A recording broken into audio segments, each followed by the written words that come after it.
Did you get it figured out there, bud? Yeah, it wouldn't let me. It wouldn't let me go live there for a minute. Not really sure why, but it didn't. Yeah. Probably gotta do it's probably like a post or maybe your Yeah, story. it kept. I don't know. It kept saying. It kept saying like pause, like it just kept pausing. I'm not really sure what that's about. Oh, Yeah, it's weird. pretty weird. Yeah.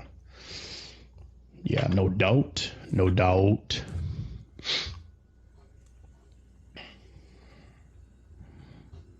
Let me Well, see. let, let's finish the conversation me and Hard Truth were having the other last night. Finish it? I'm just kidding. We finished it, Oh. Oh, Lord. Yeah. but I saw you in there Where? in Hard Truth's live last night. Oh, when y'all were For talking, y'all were in the book of yeah, Revelation? yeah, for a little bit. But I don't know. Yeah. He man, yeah, he's more addressing specific topics now than he is what we used to do. Hey, bro, why isn't your why isn't it showing up on the grid on the check top? Yeah, check when someone check check his what? notifications, check the bell, because I had to reset it. I had to redo it. Let me do that now. Let me see. It wasn't set to all for me for some reason. Oh, Oh, I don't know. Something was different. Yeah, you might be getting a shadow something, yeah, that's what Shadow it something. was. shadow It banned wasn't. or shadow. It's not showing. I had to put. I forgot that if you don't put now, they've become very you have to kind of like, make sure you have the person on your notifications and all this other stuff. Yeah. Oh, Okay. yeah. Now I did. Now to work. I did now.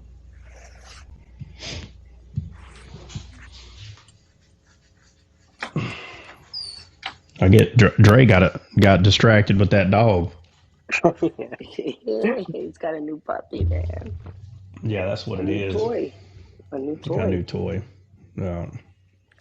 I love puppies. I think puppies love everyone. Yes. Tammy said she didn't get a notification, and it You did have to say you have to it did. whoever did I'm sorry, go ahead. No, go ahead. Whoever does not get a notification, you have to go into hit Dre's little face there, go into his bio, and then hit the face again. See a bell. Wherever you see the bell, hit the bell. It's going to be on the top right hand corner. Hit the bell. It's going to tell you notification all. So open that up, and that's just going to every time he goes live, it doesn't matter what time or what day, you'll be notified. Well, I had mine on all, and I didn't get one either. So Well, sometimes you got to refresh them. Also, remember that whenever TikTok doesn't update, you have to update your app also. Or sometimes just turn your phone off, turn it back on again. It'll kind of like do a natural update. Yeah, that's kind of weird. Big Cat said Yeah. TikTok plays too much. Yeah. Yeah. Yeah. So, um, what I was gonna say was, because I got all kinds of after I asked a bunch of people about like the poll or whatnot, I had a lot of people uh, just asking all kinds of questions. Um, I will say this. So, we come on here and we talk about, God. I mean, that's the whole purpose that we come on here, really. And remember, people are different, right? And there were a couple of women that pulled the fly swatter out on me yesterday and says that, they're like, what happened to the structure? And I'm like, look, I'm like real busy. I'm sure everybody else is too. And I can't always like take a lot of time and put something together. I just can't, and that's what's awesome about the word. Like when you have it rooted in you, it may not be as structured as it can be, but you can talk about it just like right off the top of your head. It's no big deal. And for the most part, I love structure. I came from a structured background, so I understand it very well. No big deal.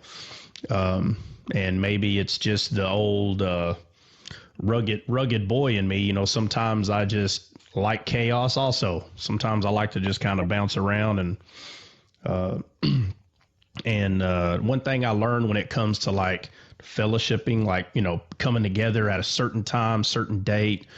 It can ruin fellowship. It really can. Like if you try to force kids to like have dinner, be at the dinner table at 6, everybody's going to be there and this is how it's going to go down. It kind of kills the moment because now it just turns into a chore. And even though, that is there to help show or to get the kiddos to learn to be on time and all that. If you really pay attention to a lot of it, it kind of kills the mood. And then now they don't even want to be there because they're forced to be there. And so you kind of have to take a different method. You can use chores and things of that nature, sports, to help them understand that it doesn't have to be the whole dinner table thing. And I'm saying all that to say that when you try to like force people to be somewhere at a certain time and then you turn it into a, which, for the most part, there is a lot of teaching on here, but like when you turn it into like, or when you force the event to be a sit down, be quiet, hands on your knees, take notes, when you force it that way, there's just a lot of natural human rebellion that takes place. So I love structure. I really do. And there were 3 females that brought that up to my attention yesterday. If it would have just been one, I probably even wouldn't have brought it up. But when we come on here and we're talking about God, so that's one part of it. The other part of that is here pretty soon, there's going to be a lot of things being repeated. Even though it seems like that's already happening, there's just things that's going to be repeated because you never know who's going to come in here. And for the first time, they are hearing something that they haven't heard. So, this is where, we individually are supposed to go and make disciples. And so there's nothing wrong with all of us coming together and kind of, going over some new topics or new part of the Bible that maybe we haven't, ventured into. But for the most part, the whole purpose of this isn't for us to just come together and then just focus on constantly growing. The focus is to open people's eyes. That's the focus. And so there are going to be a lot of times that we're going to be going over the same topics. And in your head, it's like, well, we already went over that. Well, yeah, but this is an open platform to the whole world. And I don't care if it's just 1 or 2 people. The goal is not to just be a taker. And I've kind of been over this briefly, but Satan's a taker, not a giver. And so, there's nothing wrong with showing up here and saying, hey, let's go over something we haven't went over. Yeah, obviously. But for the most part, the goal is there could be someone in here, like I said, that it may be their first time in here. And for them, it's the first time that they heard it. Right. So, that's why you always hear me say when you go to church and there's a preacher and he's talking about 1 + 1, and there's nothing wrong with that. But you yourself, if you didn't learn nothing that service, there's nothing wrong with that. It's okay that you're learning. It's nothing wrong with that. It's everybody graduates from kindergarten to first grade. to second, third. The first grade teachers don't get mad because you're in fourth grade. It's not a different church. It's all one body. You're just at a different level when it comes to, education. And I am talking about, elementary school, and it's no different spiritually. Everybody's in different levels. And so, I'm going to probably start going over, a lot of these things that we've already went over, which it's not going to hurt to hear it again. But, the focus should be opening people's eyes. And sometimes you just got to go over stuff again for the sake of whomever has not, hadn't heard it. So we're going to start today going over God's heart. And obviously, anybody that's on the panel that remembers like what we were going over, I mean, obviously you can chime in because we've already went over this before. So it's not like it's the first time. So, yeah, I'd say try to hear something else. I said, I would say try to hear something else.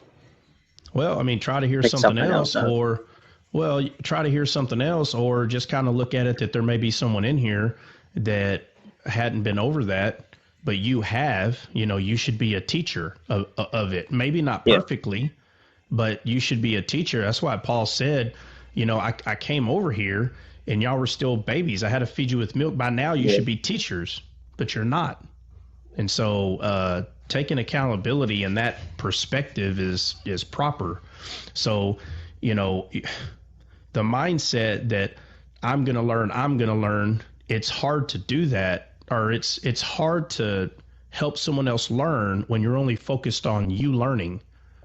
It's okay to help somebody else understand something. That's okay. The day's not ruined because you didn't learn something, right? So it's actually more give something freely to someone as it was given unto you.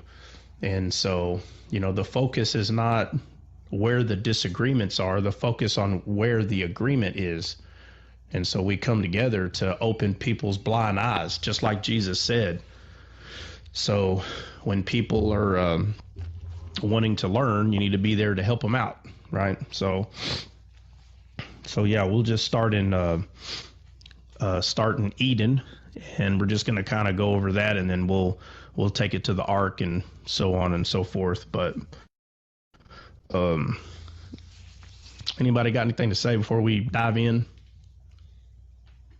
Send it. Read it. I bring the Bible. Yeah. So we know that, matter of fact, hey, Big, you got your ears on? Can you hear? Are you there? Yeah, I'm here, bud. I'm here. Yeah. Hey, can you talk about what happened last night, if you don't mind, before we start on that? Because that's actually what we were talking about. Oh, okay. Like what? Like with your mom, like the whole with my mom. Okay. Yeah. Yeah. So, we talking about like her question about like babies, right? Oh, well, the whole thing that happened, like the whole thing, like you can just go over it. Oh, okay. Yeah, well, that's how it started. That's how it started. Yeah. So, my mom just had questions about, because I was telling her, since after the fall, our father was Satan. It wasn't God, and the only way to be the seed of God is to be born again. And she said, well, if that's the case, so you're saying that a baby, when they're born, they're going to go right to hell then? And, because technically they didn't have a chance to be born again. And I was trying to explain, I wasn't doing the greatest job of it. So, I went ahead and talked with Trot, or had got Trot on the phone, and just kind of explained to my mom. And my mom never is really she really hasn't been descaled in a way.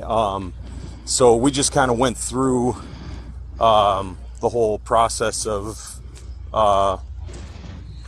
just what happened in the garden, why Jesus was telling the Pharisees that their father was Satan, and basically what, as far as with like, to answer with the babies,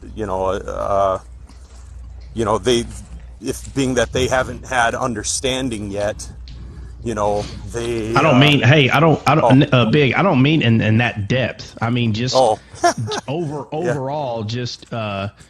overall, just get, because your mom's not here to speak for herself.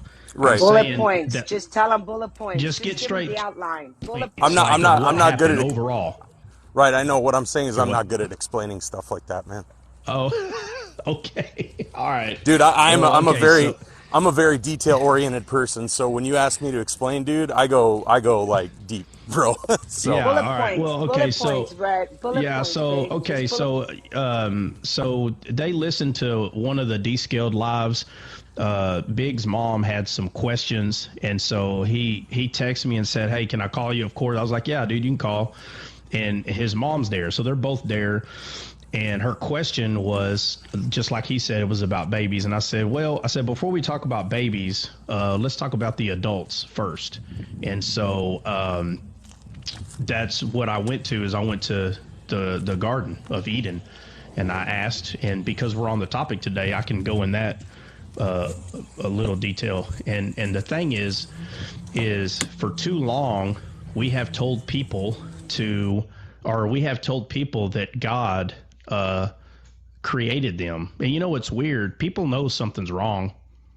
If you just become friends with people instead of debating and yelling with them all the time, if you become friends with them and just start asking them just a little questions here and there, they will admit that something's wrong. They will. Atheist people admit it all the time. They blame everything on God. Look at this world. They all admit something's wrong. I don't care how they twist it and how they point the finger at who. At the moment, that's irrelevant. But what they are admitting is this is a crappy world. This is what they say out of their own mouth. Crappy world, and something's wrong. So everybody, they don't even realize that they're groaning themselves to be delivered. They don't even realize that. But everybody knows that something is wrong, and we know that it happened in the Garden of Eden. We know that. And so there's people that always have questions about something, but when you focus on why they're asking their question, you can actually discern where you need to start with them. And so even though Big's mom was asking about babies, I said, well, let's go to the garden. Let's talk about that for a minute. And I was just asking her, just like I do a lot of other people, God created Adam. And so what did he create Adam from? Well, the scripture says dust. He was created from dust. And so I said, well, like if I walk outside and step on that dust out there, was Adam created from that dust, from the ground out there? And she's like, well, and I could tell she didn't know to say yes or no. And I said, well, it's important, like, because, was the fall, did the fall already happen and then God created Adam? Or did God create Adam and then the fall happened? And the point is you're just trying to show people that they need to slow down when they're reading the Bible. You read 100 miles an hour and you're just focused on just trying to get the story right, that you're missing God's heart. You're going way too fast. And so when she understood what I was getting at, that Adam was created from a perfect soil, I can actually hear the relief in her voice when she was like, wait a minute. She's like, well, it's like, you understand what I'm getting at? Like, you think you're asking about babies, but we need to look at the adult part first. So if Adam was created from a perfect soil, what could that soil be? I see. Another thing is, the carnal world did not speak the spirit into existence.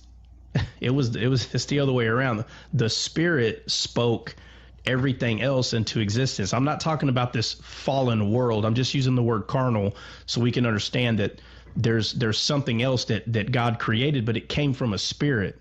It wasn't the carnal that spoke the spirit into existence. And so I'm just saying that to say that just because we see what we see in this world, that does not mean that's exactly what God created, just because we see it with our physical eyes, even though that's not easy for people to take in. But the soil that was used to create Adam was perfect. It was perfect soil. So when the Bible tells us that God planted a garden in the east of Eden, that means Eden is a big piece of land or soil. There's no garden there yet. The Garden of Eden is not the Garden of Eden. It's Eden first. First, it's just Eden. And then he planted seed in the east of Eden, which means Eden is this big piece of property, if you want to say it that way. The good ground, right? Eden is the good ground. And Eden, no matter how you play with the Hebrew, that word means pleasant. That's what it means, right? So it's good ground. And so that's where he planted a garden in the east of Eden. And so when people are trying to figure out how Adam was created, and they're trying to, if you pay real close attention, if to people, if they disagree with you very, very quickly, that's how you know they're not using wisdom. That's how you know. They're not trying to hear what you're saying. They just want to disagree with you as soon as they can, because they don't want that to be true for whatever the reason is, whether it's vanity or whatever. They don't want it to be true. And so every once in a while, you're going to meet somebody, no matter what it is you say, they're just going to be like, no, that ain't true. And you should be able to tell where their heart is. They're not trying to hear anything you have to say. But Big's mom wasn't like that at all. And I'll say this, after I explained that, and I believe her husband was there, later on. Yeah, he was. Yeah, he was there later on, and he started asking some questions too, because I kind of started going a little deep there about Eden. The firstborn part of us, which is the part of us that's in this world here, we had the image and likeness of Adam. We didn't have the image and likeness of God. Adam had the image and likeness of God, and so we're not supposed to be lying to people and telling people that know that we live in this crappy world. And I'm using the same verbiage that people tell me all the time, that look, this is a crappy world. How can your God be real? And we as a collective group of the body need to stop lying to people. And if you don't know, then you just don't know. But it is a lie when you tell them that God created them the way they are. It's not true. God did not create a fallen person. We bear the image and likeness of Adam when we're born into this world, not the image and likeness of God. That's why we had to be born again. When we were born again, then we were born in the image and likeness of God, not before. And so that's what I was talking to her about the two Adams.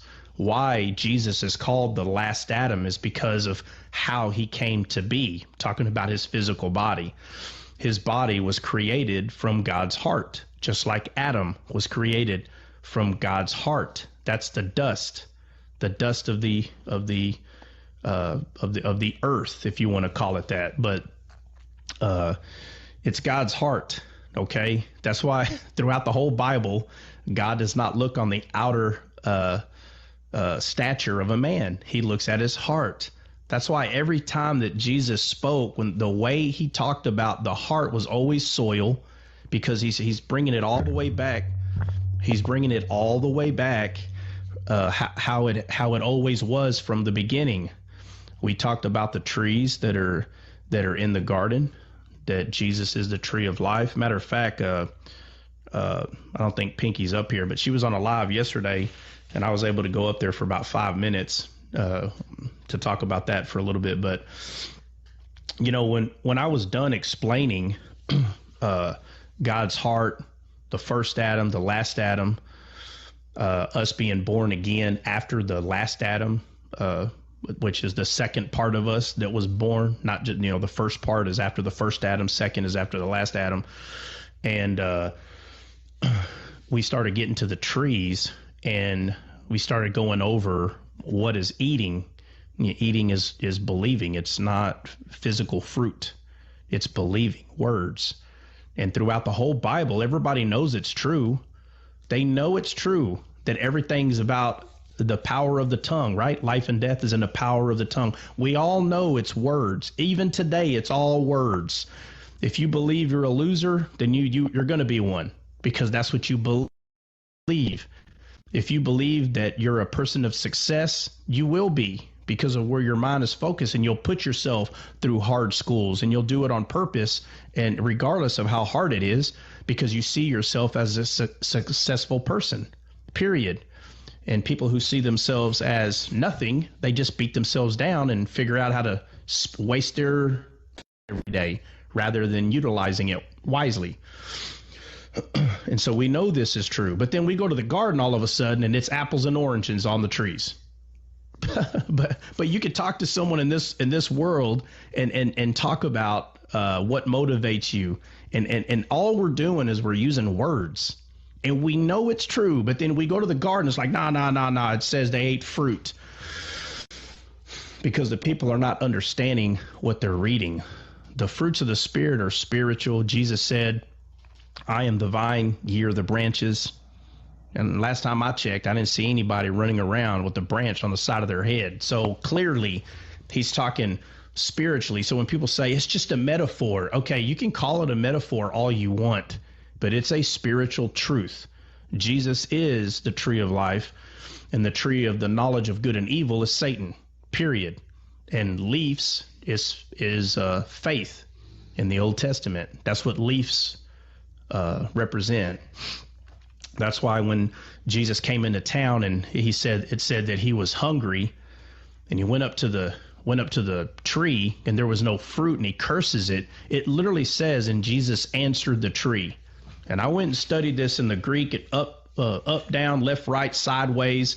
And it is a type of way that you answer something. And it's just not a coincidence that it says it right there.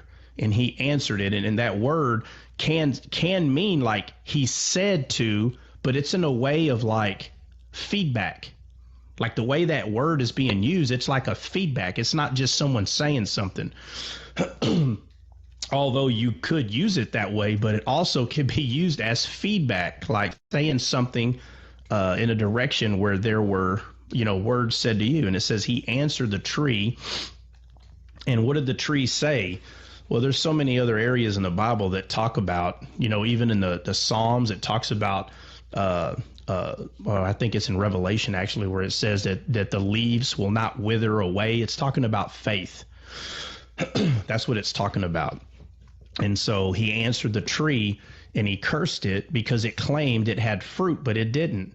Just like a believer today has no word rooted in them at all. Therefore, there's no fruit from this person, but yet they claim they have faith, or they do have faith, but yet they're not bearing any fruit. And so I went over a lot of this stuff yesterday, and it was actually pretty remarkable. I mean, people talk about having a revival all the time. I hear it all the time. They pray. I mean, they huddle up in groups of thousands, and they sit there and just pray for revival. Like if we're somehow twisting God's arm behind his back, twisting God's arm behind his back, and we're, trying to force him to bring revival. When the truth is, me personally, I have revival all the time. And I say I have it all the time because I do, not because I'm lying. It happened last night again.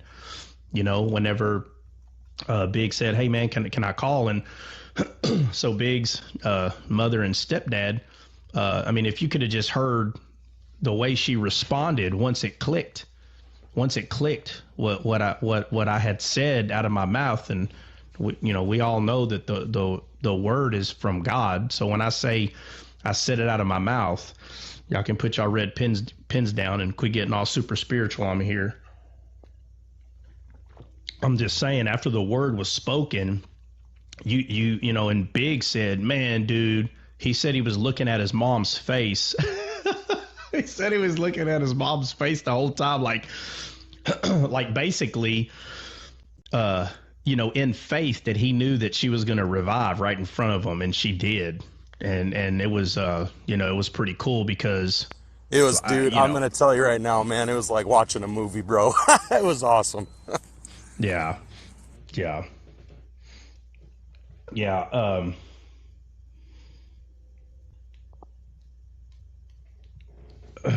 What would it say? Terrible at summarizing. Well, I'm doing two things. I'm doing two things at once. We're talking about, like today we are talking about God. And as I'm going through that, I'm talking about what happened last night. So I'm actually doing two things at once. But to finish talking about what happened last night is just to say that once the word was spoken, and I can hear it in her voice, she just became revived, right then and there. And I mean, she literally just started praising God right there. And I mean, what are you going to do when someone starts praising God like out loud? Are you going to tell them to be quiet, or you got to get off the phone? You're just sitting there listening, and you know why? Because at that moment, she doesn't care who she's on the phone with, right?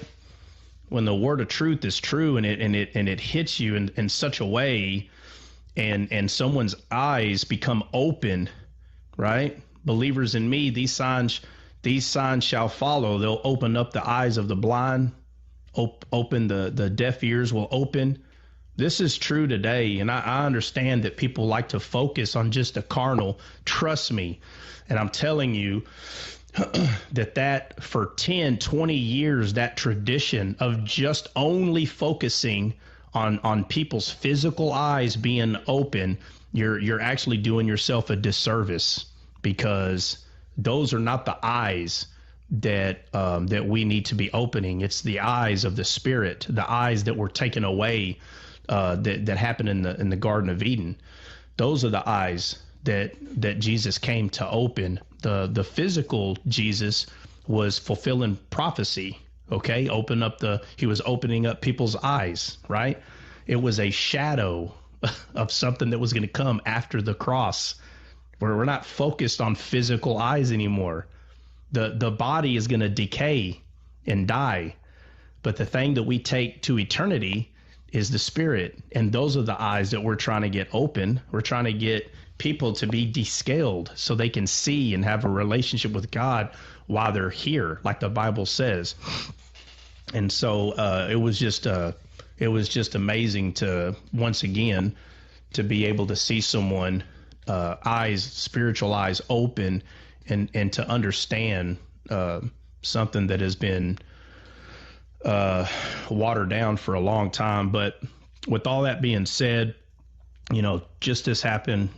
This just happened last night, and that's not the only reason. Like I said, I did a poll, and the majority of people wanted to not go over, but they said something that was edifying to them is when we talked about God's heart.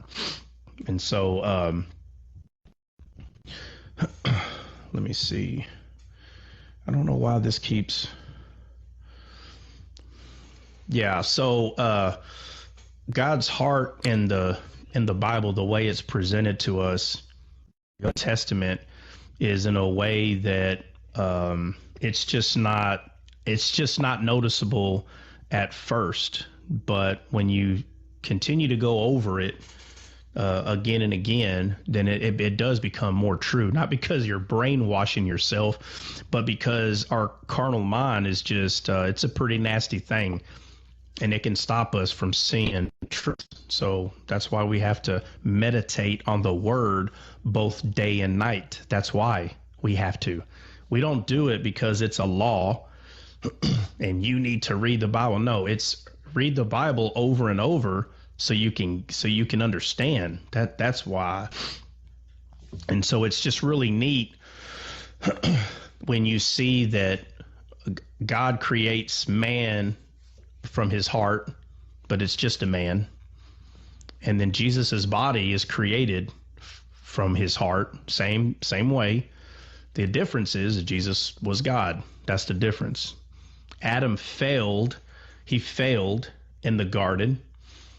And then as soon as Jesus was baptized, it says the Spirit immediately took him to the desert to be tempted of Satan. But it's not a coincidence that he's in a desert, because it's spiritually resembling the fallen Eden, where thorn and thistles are, a barren ground. That's what it's resembling. And he defeats Satan there. The last Adam does. So obviously we know the rest of the story, that Jesus becomes the death, burial, and resurrection. We know that happens. We know it's true. But after the fall of man, which is Adam, after the fall of man, they become exiled out of God's heart, and they're in this other area. And there's two cherubims put on the east of Eden. And so if you picture Adam or Eve or both like doing an about face and facing the two cherubims, they would be looking at Eden, and then behind them would be the exiled land at this point. And so further along we go, we get to Moses, and God is telling Moses to build an ark, and he shows him something, and he tells Moses that he wants him to build what he saw. And he builds a cube that has two cherubims on it. So did he see two cherubims or not? Absolutely. God told him to build what he saw. So it may not be easy to see at first, but he saw what Adam and Eve would see if they turned around after getting kicked out of the garden. I'm just going to say it that way. He saw what they saw. Eden, God's heart, which is heaven. That's what he saw. And if you look at the measurements of heaven, it's not a coincidence that it's shaped as a cube. It's not a coincidence. And everywhere that God's heart was, the Hebrews, children of Israel, they did well. And so God told Moses, he said, look, he goes, I want you to put me in there. This is before the tabernacle was made. Or it don't even matter. Tabernacle as well. But he did tell him to face the east, right? And that's where the two cherubims were in the Garden of Eden. He told him to face the east. That he would speak to, Moses. I don't know if I said Moses or not, but he said he would speak to Moses from the mercy seat, which is, in between the two cherubims, and the Bible tells us in so many ways that there's a great gulf in between, basically, heaven and this place, okay? Or hell, you could say heaven and hell. There's this divide. And even in the parable of the rich man, when Jesus is talking about Lazarus being in Abraham's bosom, he says, he's telling Abraham, hey, do this and do that. He goes, that's when he tells him, my bad. That's when he tells him that there's a great gulf, and people here cannot go over there, and people over there cannot come over here. And so we see we see this thing being played out where man cannot enter this place because it's a spiritual place. But Moses builds a physical ark, which is supposed to be representing a spiritual place, right? And so every time that God spoke to Moses, it was like as if Moses was standing at the gate of Eden and he couldn't enter, and God couldn't come to him in a spiritual way because of the fall. Not because God don't have the power to do it. You just have to look at how everything is laid out for you to see. And so he's speaking to Moses from where the two cherubims are, and Moses is exiled because he's man from Adam, and he speaks to him from there all the time. So no matter where they go, God's heart is with them in the physical way. And so whenever they did build the tabernacle, we know that the ark was put in a specific location that we call the Holy of Holies, if you want to call it, even in the tabernacle. But the temple is where the true Holy of Holies was. But it's just not a coincidence that there's two cherubims, on top of this thing that Moses saw. And so we go a little further down the road, and we get to Solomon, King Solomon, David's son. And King Solomon prayed for wisdom, and he got wisdom. And with that wisdom, he built the temple. And what's funny is we know that wisdom built the temple, not just Solomon. It was wisdom itself. And it's not a coincidence that the temple looks like a garden. It's not a coincidence at all. And Paul the Apostle tells us, know ye not that ye are the temple? And so we are the temple, where the ark resides in us, where God resides in us. And it's just a coincidence that it looks like a garden. When Jesus resurrected, and I'll get to Noah in a minute, but it's just not a coincidence that he resurrected in a garden. That's where the first Adam became unalive spiritually. And that's where Jesus spiritually resurrected. Is that a coincidence too? That Adam became unalived in a garden, and Jesus, the last Adam, resurrected in a garden. That's a coincidence too? It's not a coincidence. And in the story of Noah, you have the ark. You have Noah's ark. And there's only one door, one window, and there's certain measurements to this boat, which is called an ark. And if it's not understood the purpose of this boat, then it'll be missed again. That this ark was built by a man named Noah, which translated in English means rest. So rest built an ark, and if you entered the ark, you would be saved. And so again, we see a depiction of God's heart in Noah's ark and the people that enter it. That's why Jesus said, I am in you, you are in me, and I'm in the Father. And so in this very weird way, we are all one. And, there's, Islamic believers and other people, they're like, so y'all have 2 gods, 3 gods? And I'm like, well, what are you counting as gods? Y'all have this one, this one, this one. I said, brother, we're all one. So if you're going to do that, then you're going to have to say that there's a million gods. Based on your own logic, you're saying that there's a million gods now.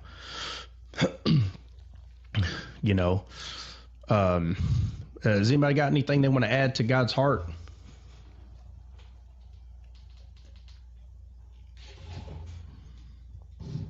You good, bro? No, that's it.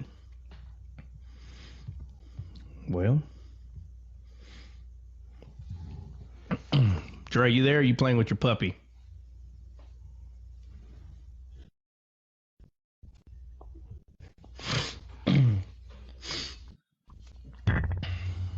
Yeah. So,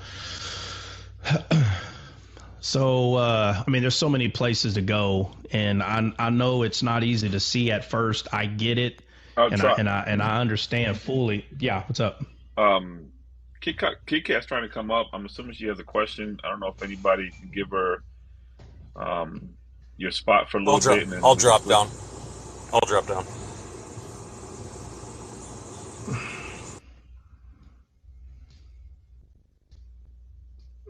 Oh, well, she said no. Well, you said no. Well, you're in here anyway, Missy. Right. She said she wanted you were in the box. So that's why I figured you had a question. Oh. My spot earlier, so I was just waiting in line, but no, I'm listening. This is awesome. Yeah. So, and like I said, I understand some of this stuff's not easy to swallow. Trust me. I've been talking about it for over 10 years. You know, I didn't just wake up last month and say, hey, man, I got an idea. I've been talking about this for years. And so it didn't come through anything but much studying and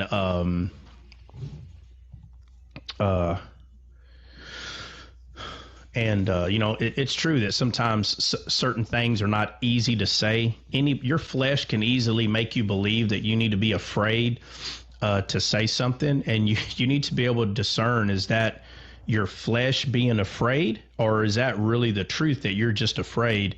And you got to be able to discern that. And so when people haven't put in, and I say this all the time, and it's true, but people that claim to be very familiar with the Bible, I have found they're not familiar with the Bible at all. They follow traditions. They follow certain teachings. They've never studied the Bible out for themselves at all. And they just have these beliefs, and a majority of people don't even know where they get them from. And so when someone's real quick to disagree with something, you know, and I already went over that, it's not wisdom disagreeing. It doesn't mean that it's 100% true either. I'm just saying that you're so quick. The Bible tells us we need to be slow to speak, you know. And so when someone's speaking so quickly and you're not being slow to speak, well, then obviously it's something else going on there. I'm saying all that to say this.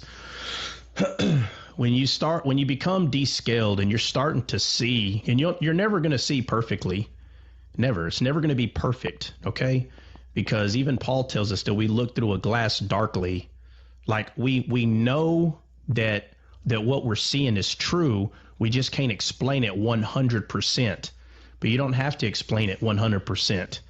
But because the Spirit is not trying to trick or blind you, everything is very consistent. And so with all that being said, because we're talking about God's heart, obviously, I mean, you cannot go you just can't make this stuff up. You know, Jesus is the author of all this so far. Anything that I'm talking about, he's the author of it.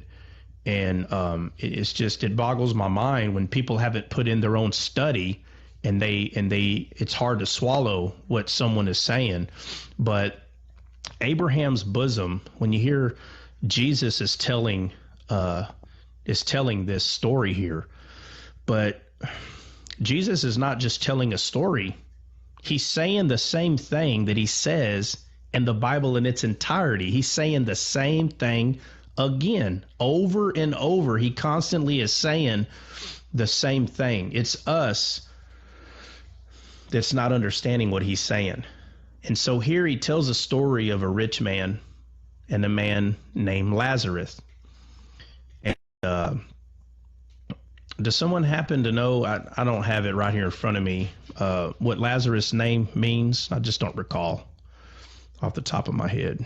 Man, I believe it was like God's help or something like that. Yeah, no, it is. It is something. I think Flip knows it off the top of his head. Flip, what was the name of Lazarus? What is it? Is it God's help? I mean, I can look it up. Give me a second. No, yeah, I got it right here. But I'll take it out. Okay. So there's like four. Look, one thing I've learned all these years studying Hebrew and Greek. Listen, you know, there's so many different ways that names can be used. Okay, and so Lazarus has like 2 or 3 different ways, but the 2 most common are God of help or God has helped. Okay. God helps. And so when you pick one, like for instance, let's say I say, well, Lazarus' name means God of help. Within seconds, you're going to have a red penner come in there and say, no, it's God has helped. And it's like, okay, God of help, God has help. It's still saying the same thing. No matter how you flip it, the point is God is help is the point. And so, you know, arguing about splitting hairs on the precise meaning, it's just ridiculous. But The point is, it's not a coincidence that Jesus is telling this story and Lazarus' name just so happens to mean God of help or God has helped, right? And so we know that the rich man ends up in hell. Okay, we'll just get straight to the point. And he looks up and he sees Lazarus in Abraham's bosom. So people for the longest have been teaching that Abraham's bosom is all kinds of things. I've done heard 50 different things on what Abraham's bosom is, and I get it. I'm with it.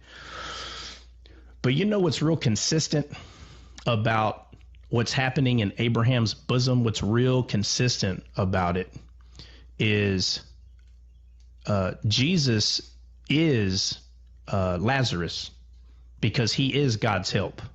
Jesus is it. So to say that Jesus is just like making up a name, no. The Spirit of the Lord rests upon his shoulders. Isaiah 11:1-6 tells us that. So wisdom, again, on purpose, is choosing the name Lazarus on purpose. He's not just, it's not like me and like all of us just sitting here and I just make up any name and I'm just trying to get a point across to you. This is what your carnal mind constantly think is happening, that Jesus is just creating these stories and he's trying to get a point across. 100% that's part of it. But what's crazy about how the wisdom of God works is not only is he telling you a story to get a point across, he's also showing you something that if you have eyes to see, you can see what he's saying inside the story. And only the wisdom of God could speak in a way that you can understand what he's saying carnally, but those that have eyes to see and ears to hear, they can also hear what's taking place here. And so this rich man's in hell, and he looks up and he sees Lazarus in Abraham's bosom. And one thing that's consistent about God is how he sees men. He sees men based on their heart. That's how he sees men. And that's where the heart is, in the bosom. And so it's not a coincidence that Lazarus is in his bosom, because Lazarus is Christ. And if you notice the rich man, he still doesn't recognize who Christ is. He's talking to Abraham rather than his heart. It's happening again. The same story is being told again right here in front of everybody, and all they're focused on is how the rich man is in torment. And I'm telling you right now, if that's all you're focused on, then you're not reading the Bible with your heart, because that is not the main focus here. The main focus here is, why is Lazarus in Abraham's bosom? And it's like, oh, because when people become unalive, they go to Abraham's bosom. Right. Let's say that was true, that everybody that passed away went to Abraham's bosom. What is Abraham's bosom? It's Eden. That's what's in Abraham's bosom. Eden, because that is heaven. God's heart. We're one body. We're all part of Eden, all of us that have been born again. We're all part of Eden. We're one body, one spirit. And it's because of Christ. That's why. And so Lazarus is in Abraham's bosom because Jesus is in all believers' bosoms. Jesus is in everybody's heart because he's the tree of life. He said, can you send Lazarus to dip his finger in the water to cool my tongue? Which means he saw water. Well, there's 4 rivers of water in Eden. And Jesus said, believers in me, out of their belly will flow rivers of living water. And it's not talking about your physical belly. So now we have something in Abraham's bosom that would allow Jesus to be there. This place has water. that cools people's tongues.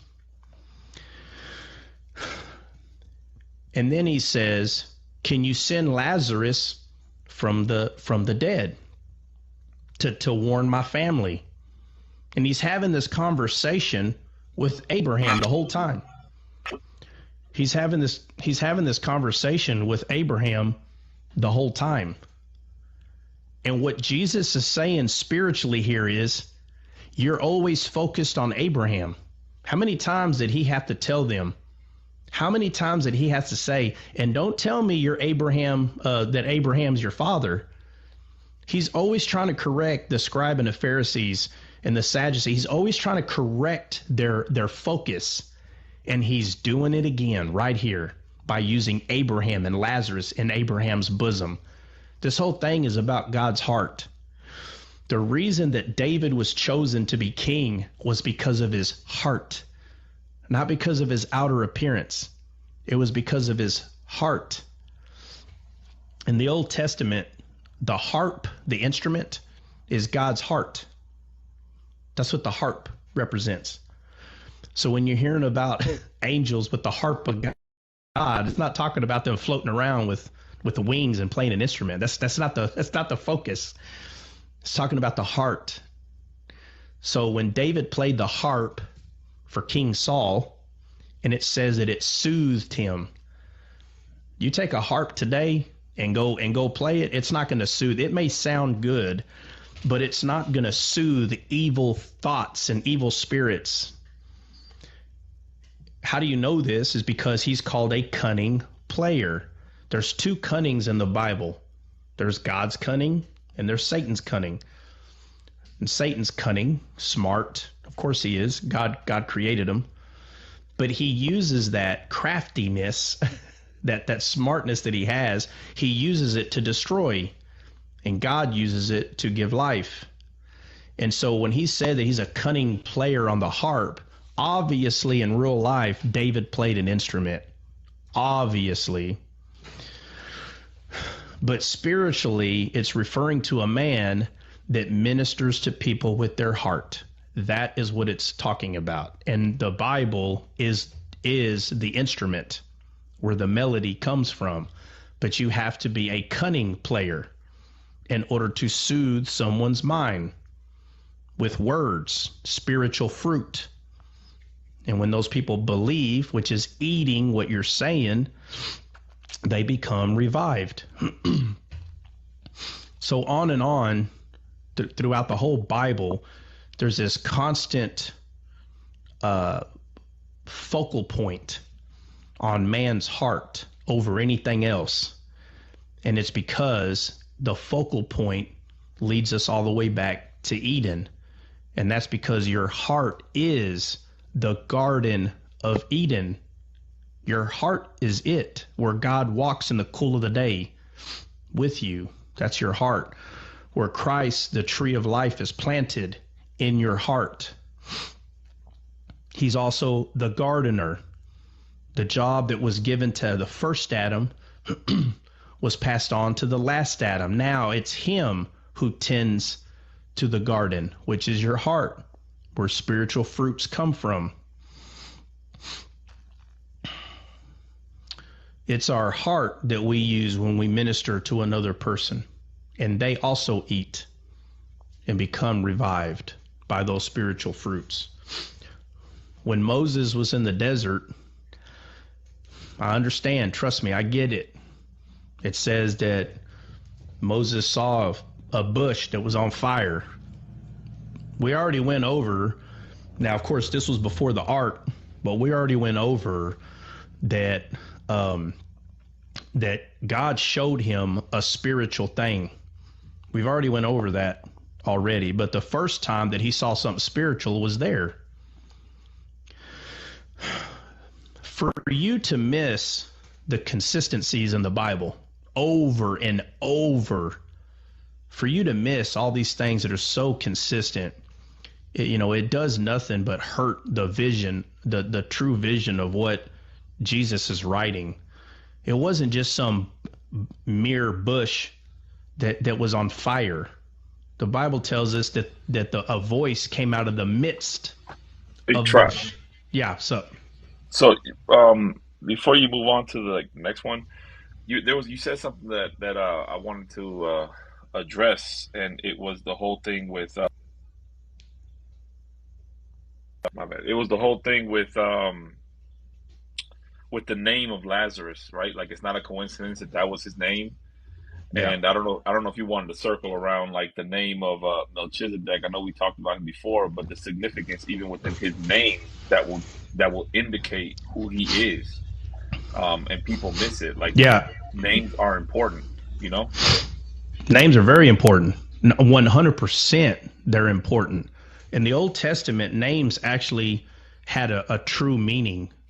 They really did. It's not like in today's Western days where people are watching some, I don't know, the next soap opera and some, you got 50 writers in a room sitting around, contemplating on what can we name this kid that's going to be born in front of the eyes of the world. And, you got 50 people, each one of them getting paid $250,000, $300,000. And then finally, after 2 months, they figure out the most coolest name in the world. And then everybody that watches the show starts naming all their kids after these names. They could care less what it means, where it comes from. It's all focused on this show. Well, that's the Western world over here. And the truth is, we're kind of moving away from words meaning something, right? We live in a day and age that words don't matter. All you got to do is just look around. Words don't matter. People say I do when they get married. And a very short time after that, they get divorced. You know why? Because they don't hold true to their covenant. You know why? Because words don't matter. This is not a pointing the finger session. We've all done it. The focus is to be descaled so we can see how different it was way back then, so we can understand how to read the Bible. If you read the Bible with the idea that words don't matter and names don't matter, then why in the world would you see any of this? Because names and words don't matter. But to God, it does matter. The Bible makes it clear that when God speaks, his word doesn't come back void. 90% of people in the Western world, 90% come back void. They don't care. Words don't matter. But Melchizedek, it's not a coincidence what his name means. And Abraham paid tithes to this man. So here we are again, right? God gives you chance after chance to tell your hard-headed peanut brain, hey, there's something else happening here, and you're just too afraid to believe that it is happening right before your eyes, and you're just not going to let the Bible get in your way. The Bible ain't going to get in my way. I'm going to believe what I was taught when I was a kid. Now think about this. You're a kid. You were taught something that you didn't study because you were a kid. Then you become an adult and you just start spreading this stuff, but you yourself ain't studied this out. So now you put your foot in your mouth because it has to be true. I'm going to protect what mommy and daddy told me. Look, first off, a lot of things that mommy and daddy told you is true. Okay? So this is not about your mommy and daddy teaching you everything wrong. I'm saying it becomes a stronghold in your life and you're not seeing it. You're not going to let the Bible get in your way of anything you believe in. It's not a coincidence, the name of Melchizedek. It's not a coincidence, the type of tithing, what he gave Melchizedek, Abraham. It's not a coincidence. None of it is. If it was, a lot of these things wouldn't even have been brought up in the New Testament. They were revealed. People saw things there. And they're like, wait a minute, under the order of Melchizedek, dude. And so they start writing this stuff down. And we're like, nah, man, he's just a man. Obviously, there was a man named Melchizedek. Obviously. And obviously, Abraham gave this man tithes, 100%. That's not the debate. The debate is, or was, who exactly was Melchizedek. That's the argument. And people that shoot for a certain doctrine, they'll cut anything down just to maintain the doctrine that they have, and that's fine. That's fine. That's your choice. But it's not a coincidence. There's too many coincidences in the Bible to just merely say, oh, it's just a coincidence. I can understand if there were, 2 or 3 of them. I get it. But there's thousands of these things in there. And, but is there anything you wanted to say? Well, the other thing is, try, like, when you read the order of Melchizedek, it also talks about how how the Levites paid tithes to Melchizedek in the loins of Abraham. So, like, it goes back to the one priesthood, which is the priesthood of the King of Justice and the King of Peace. And correct me if I'm wrong, but that's just how I see it, right? Like, it says it literally that, like, he's like, the Levites pay tithes to this never-ending order of this man named Melchizedek, whose reign never ends. And how could Christ be under the priesthood of just a regular man? Like, that doesn't make any sense. No, it doesn't make any sense. And that's the whole reason that it's written down in, I think it's in the book of Hebrews, isn't it? Yeah, Hebrews 7. Yeah. Yeah. So it's not a coincidence. So you mean to tell me that the writer of Hebrews, they wrote that down in Hebrews just to tell you what the Old Testament said? What would be the point of them rewriting that? And that's another reason why I believe that Paul wrote that, because Paul understood the order. Like, he was really good at that. And I think he understood, like, because remember, he went to the Gentiles. And when you talk about the order of Melchizedek, then you're talking about the order of the priesthood outside of the law, which was prior to the Hebrews, which would be of promise, which would be of the Gentiles. So it just makes sense that he's the one that wrote all this stuff. Well, yeah, and I'll say this. It was someone who was descaled. Okay, because if you remember, there were a lot of people that loved to hear Paul, and there was a lot of people. And I'm telling you right now, the only way that's possible is they both were bringing some good meat to the table. Okay, and so for people to say, well, I'm from Paul, and another one to say, I'm from Apollos, and then notice what Paul says about Apollos. He doesn't denounce him. He says, well, who is Paul and who's Apollos? He's making it very clear that Apollos did bring some meat to the table, bro. He said, for some say I'm from Paul, some say I'm from Apollos. It's God that gives the increase. He's literally saying that Apollos gave an increase. He did not treat Apollos as a baby, as though he was feeding people milk. So it was someone who was descaled that wrote Hebrews, and the person was descaled to a point that they sounded just like Paul. They understood things just like Paul understood, and that only comes from the Spirit. And so because do what? Oh, I'm sorry. What were you doing? Speaking in tongues over there by yourself? Yeah. So I was reading Psalms 10:4. She was over there. She sounded like that guy from she sounded like that guy from Indiana Jones. Dum chibai. Dum chibai. I said from Indiana Jones. She gonna pull that chocolate out of your butt, dude. Yeah. Well. Yeah. No. So by the way, going back, I represent. Oh, go ahead. That's like what you were talking about Apollos and Paul. You were talking about Apollos and Paul. Like, like Flip represents SD. I represent FL. Period. The end. And we're greater. Ain't that right, Flip? I'm just messing period. with The end. Period. Period. Oh my God! Don't do that one, please. That's the worst, bro. Oh my God! Oh man, dude, I couldn't help it, man. Yeah, but let me see. Where were we at, man? Let me see. You had went over to. You were jumping over to the bush, bro. You went from Lazarus to the bush. Oh, was I? Yeah. Okay. Yeah, and the digressions happen, but going back to the bush, right? So here we are again, another opportunity for someone to see, and they're like, man, did you see that? God's so amazing. He put his fire in this bush, and it's a fire, and the bush didn't burn. Oh, okay. Well, that's what it says. The bush didn't burn. So We already, God has already, again, in the whole story of Moses, he shows Moses a few things spiritually. And when people say, no, he didn't, bro, he said, build the ark the way you saw it. He showed him something. Your job is to figure out, what did he see? So if someone's going to tell me, dude, it was just an ark. Really? Really? So God, he built or made Moses see the ark.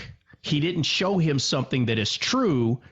He showed him a shadow. So someone's going to make me believe that God showed Moses the shadow that he was going to build. Come on. No, my friend. Nothing could be further from the truth. He showed him the truth, and Moses had to build the shadow. It was the Old Testament.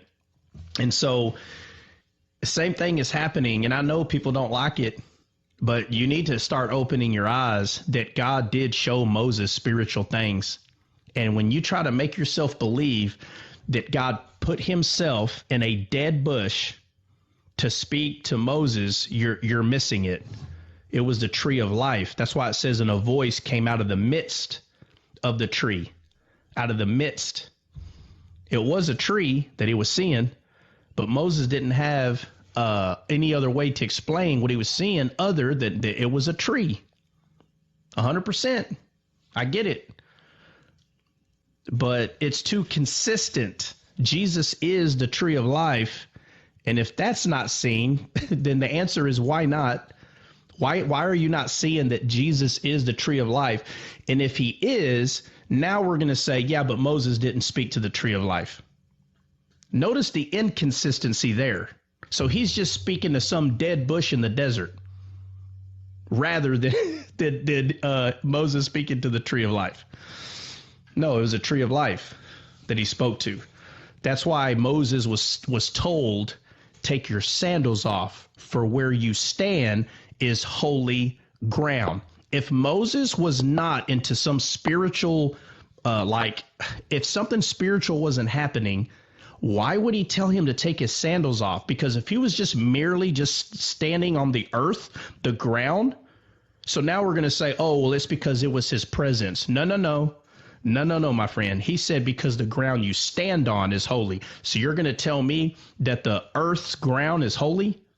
So then that means Moses don't need to wear sandals ever because the ground is holy. I'm telling you right now, you're being a closed channel. You're not looking at how consistent everything is. It was Eden. He was standing in the presence of Eden. Don't you understand? That's why he was told take his sandals off, because you stand on holy ground. Was he standing on holy ground or not? Obviously he was. So the other part of that is he's told to remove his sandal because he's not the Redeemer, and that's something else. But same thing he did with Joshua. But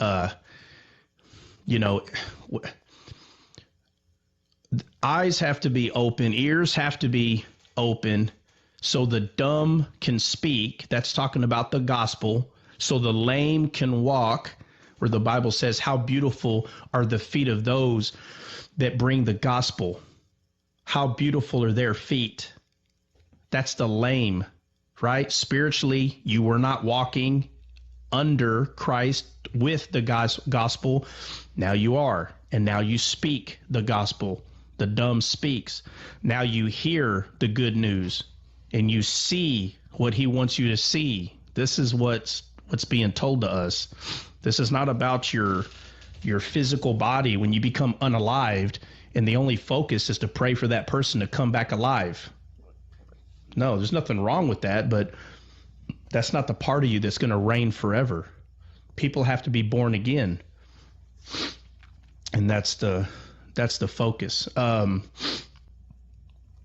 So going a little further in the Bible, we'll see we come to, this stuff's everywhere, but we get to Joshua, and Joshua is getting ready to enter into the promised land. Okay.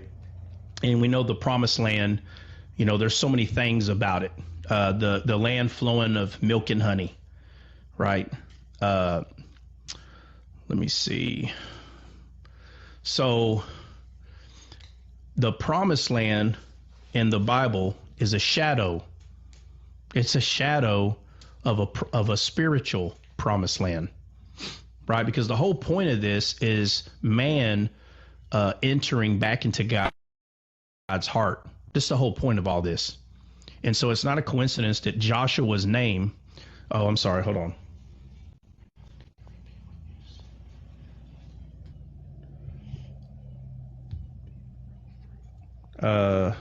Can you repeat about the fruit not being real fruit? Well, I'm not saying that it's not real fruit. I'm saying it's not physical fruit, because spiritual fruit is real. You just can't see it with your physical eyes. So if I did say real fruit, bad, but saying in Eden, the fruit that Adam and Eve ate was words. Do you understand? It's words. It's always been words. It always will be words. It's words, 100%. They believed a lie. What? I was going to say it's the same as eating of scrolls.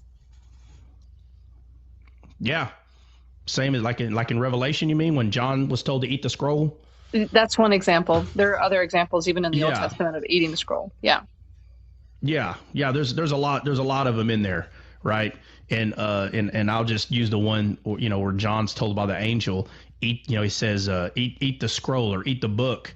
And John says, well, give it to me to eat. And he eats it. So we're going to sit here and believe that what the angel's telling John to do is to take a physical paperback book and crunch down on it right there in front of him. It's talking about the word. He wanted him to eat the word. And then he said it was sweet in his mouth. That's why Samson, when he gives the parable, and the answer is what's stronger than a lion and sweeter than honey? It's the word. The answer is the word. Even though the riddle is not truly answered, because the answer to the riddle is a question. So, and then you ask people, what's the answer? And a lot of believers will say, what's sweeter than honey and stronger? The word? Yeah, the word. The word. You see John eating the scroll, sweet in his mouth.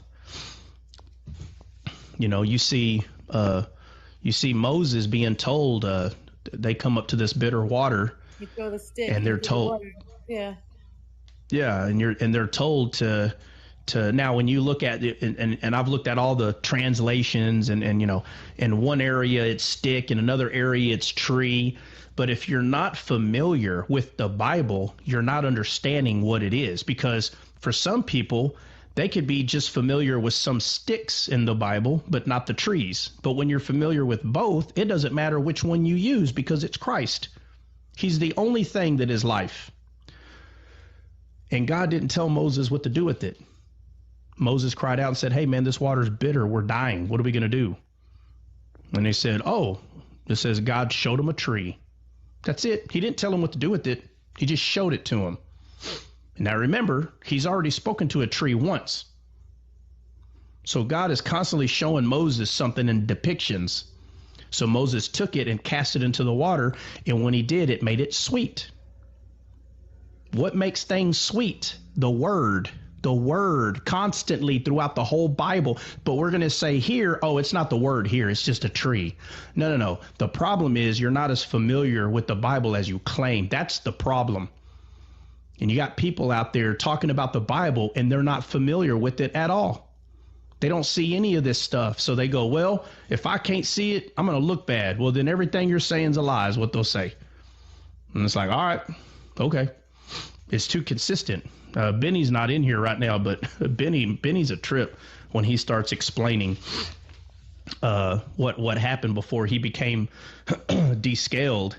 He's like, he's straight up, and there's a few people in here, that pretty much called me crazy the first time they heard me speak. And man, I'm not going to call anybody else out, but I'll call Benny out, because the way he explained it's pretty funny. But he had to make a decision.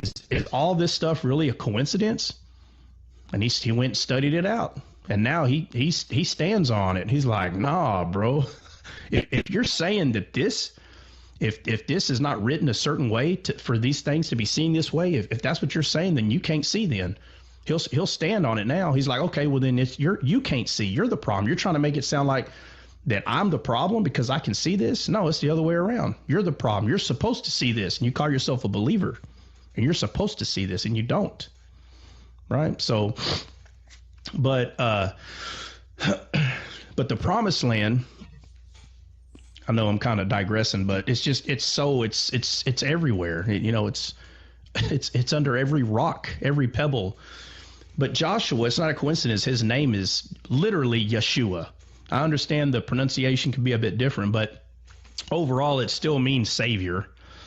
And so, when people say, well, it actually means God who says, listen, put your red pen down. I know. I'm just getting to the point. Point is, his name is Savior. So it's just a coincidence that Joshua's name is Savior, and he leads the people into the promised land. And the promised land is a land flowing of milk and honey. So in the Bible, you see milk being used in certain ways, and you see honey being used in certain ways. And it just so happens that this promised land is a promised land, a land that flows milk and honey. Well, if you're not familiar with the Bible, then you're going to miss that milk and honey literally is spiritual revelation. That's what it is, just to a different level. The milk is obviously smaller revelation, and the honey is considered a type of meat.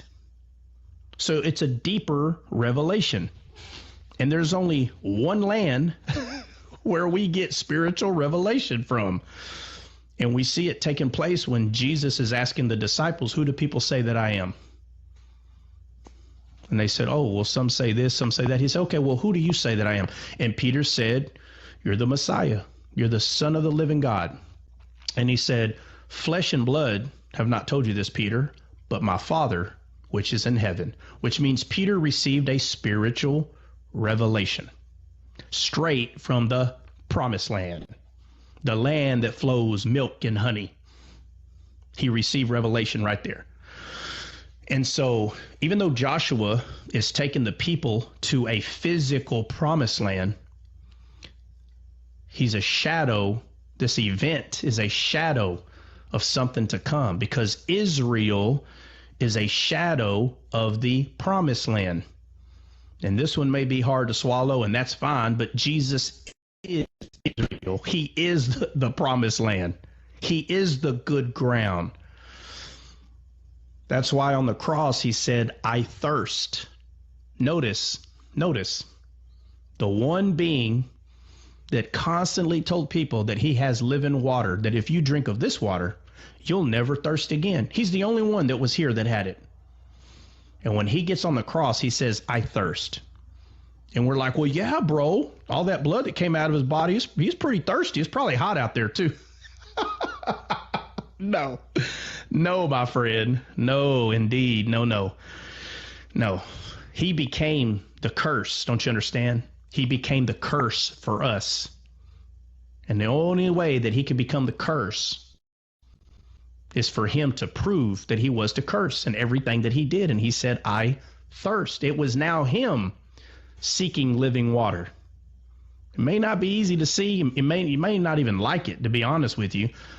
But at least the fundamentals on most believers understand that he became sin. At least that's very fundamental. Well, there. Sean, the scripture says that he became all things for us.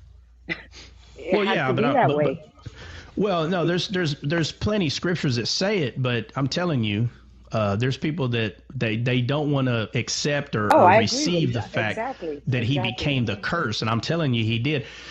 And he became the cursed land, the land that had thorn and thistles. Don't you understand? He became the cursed, non-barren Eden, because that's what we were. He traded places with us, and we became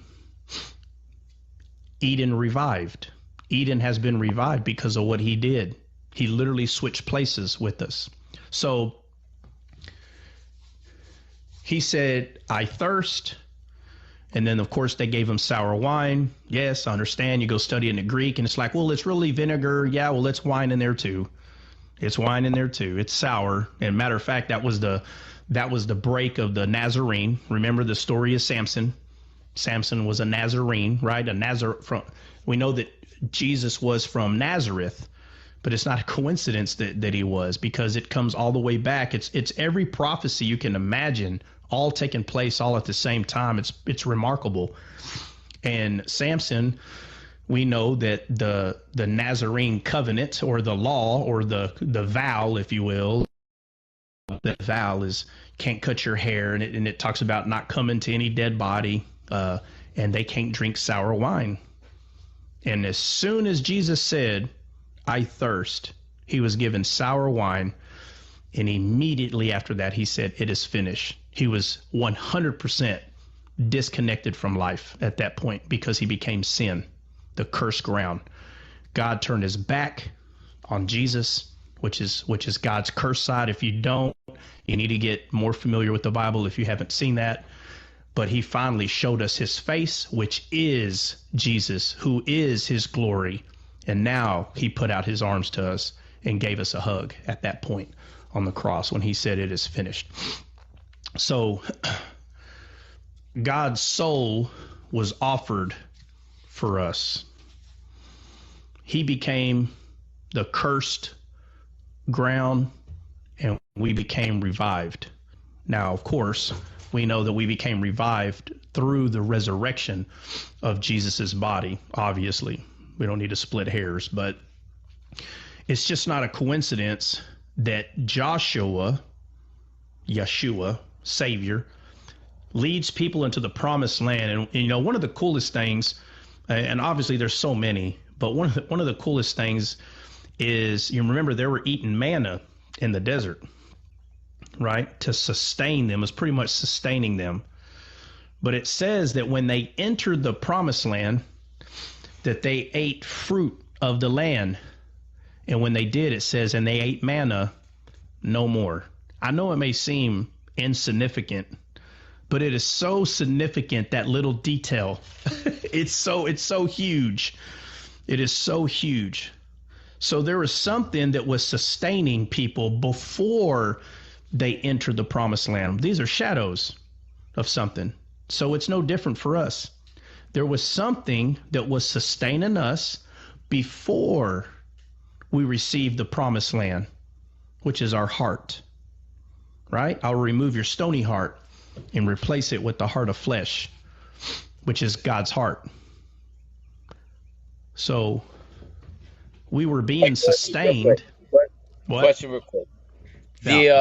You said stony heart, right? Does that represent like the law, right?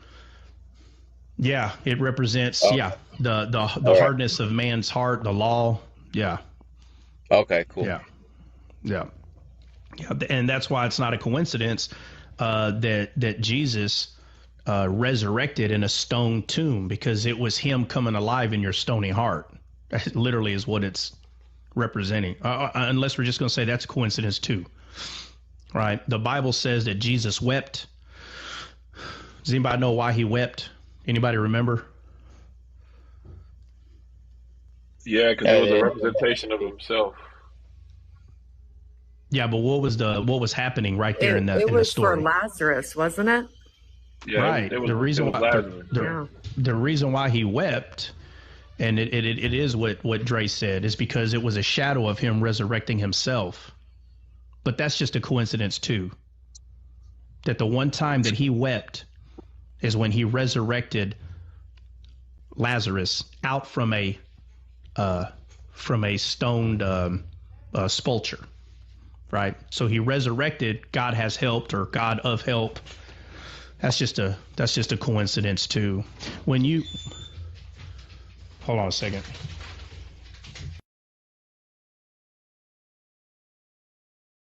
Abraham's bosom and the Lazarus. What did he say about that? He said that Abraham's bosom was God's heart.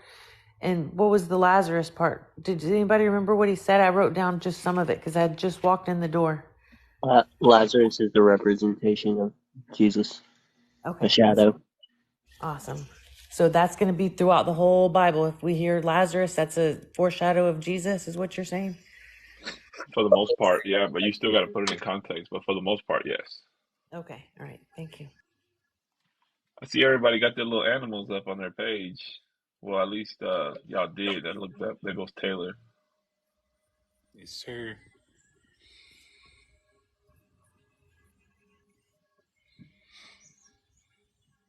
Is that your kitty, Kit Kat? It is. It's my newest addition, Mittens. Okay, flip for the dog that's not his. Target dog right there. Hey, how old's your dog, Taylor? Is it a he or a she? It's a he. You got him fixed? Do what? You got him fixed? No, Man, he is gorgeous. He is pretty, bro. I would love to breed him with my chocolate lab. They'll make some pretty puppies. Man, I tell you, that's the best dog. Is he calm? Yeah. Yeah, my dog is not.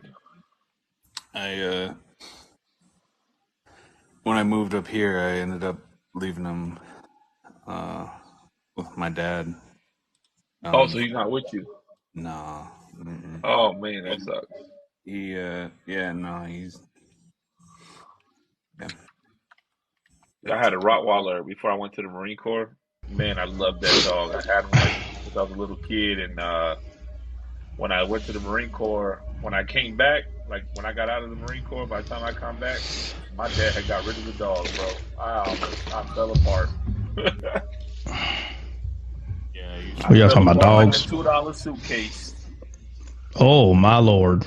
Let me see, brother David. How could Lazarus be a foreshadow? I'm so glad you asked these questions, David. Listen to this. How could Lazarus be a foreshadow? This is still Old Testament. Don't you understand? Jesus had not resurrected yet. So, man, what do you mean? How can it be a foreshadow? Huh? I was saying CJ got some big ears. What is that? Oh, I think it's that picture of Jesus running after a lamb. Yeah, yep. So if Jesus is standing right there, it can't be a foreshadow? Guys. 100%. Wow. People have to recognize that the Gospels is still the Old Testament. People have to understand that.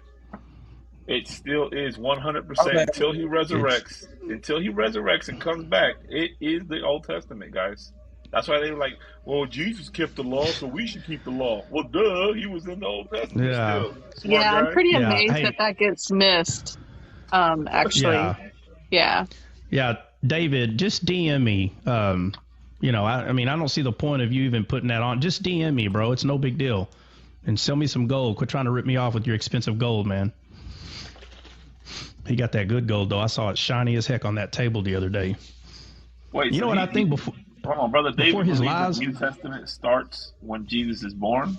Well, I mean, it's possible. I don't know, but it can't, because here's the thing: the New Testament starts with it's literally the New Testament. Literally has to do with the New Covenant. So the New Covenant cannot start until the Old Covenant dies. You know, you can look at Romans chapter 7. Yeah, the promise isn't fulfilled until the resurrection. And I'm glad you brought that up, Dre, because I think that's where a lot of the law keepers get confused at. A lot of the people get confused because they don't realize that he came to fulfill the scriptures. And the scriptures that he was fulfilling was the Old Covenant. And he was still in the, it's like he was still over there on the other side before grace came in. And they don't get it. They don't get it. Well, they take the word fulfill and they go, see, he could actually do the Old Testament. He was showing people that you could actually follow the Old Testament instead of understanding the true meaning of what it means to fulfill. Exactly. He was finishing. Yeah, and for anyone that doesn't know, I try not to say it every day. Trust me, I sound like a broken record, but if there's anybody in here that doesn't already know, all these are recorded and uploaded, okay, to the Descaled YouTube channel, which is at or matter of fact, Dre, can Yeah, just I type it in got there. you. It's I got you. at Descaled, ED. I got you. All right. It's right there, So guys. Dre's gonna At Descaled Live. at On Descaled YouTube. Live. That's what you type into YouTube. If you still have a problem finding it, hold on a second.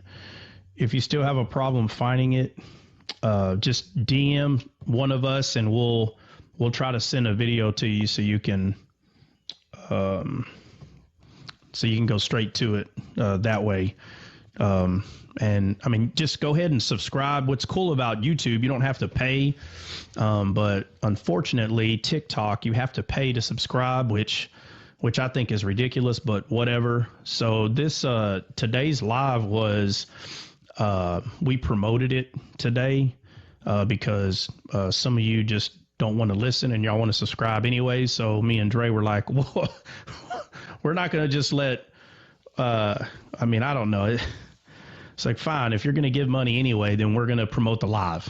Like I'm not going to pay my phone bill because somebody wants to send money. That's not the point. I just don't understand why you can't subscribe to TikTok for free. You can subscribe to just about anything else for free. I really don't get the point of that, but I'm sure obviously we know everything's all about money. So, but that's for people that give gifts and subscribe. Money. Yeah, that's what we did. We just took some of that money. Yeah, 100%. We just took some of that money and we promoted the live. So for anybody that subscribed or gives gifts, that's what the money's doing. Hopefully you don't mind.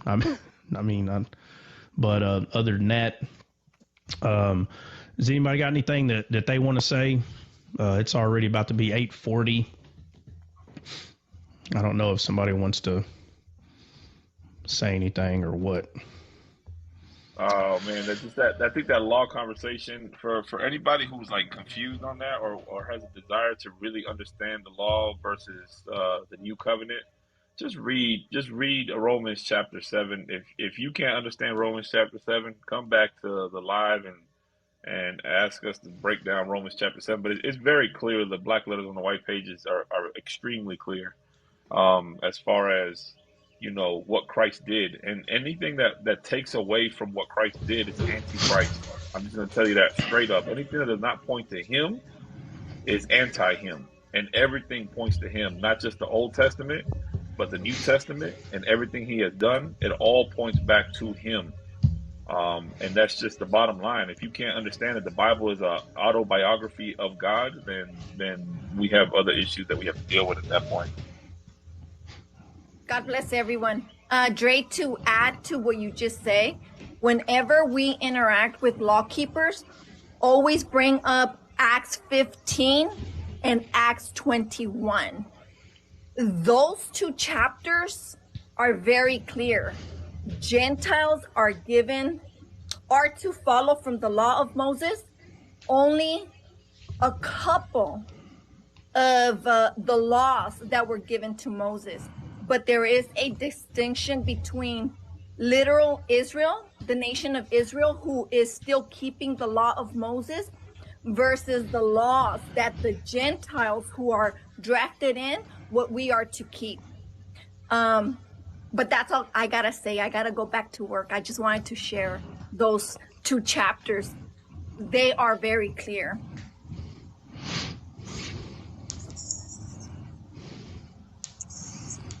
Yeah, I think I know what you're trying to say, but we also understand that the law can't be followed anymore, right?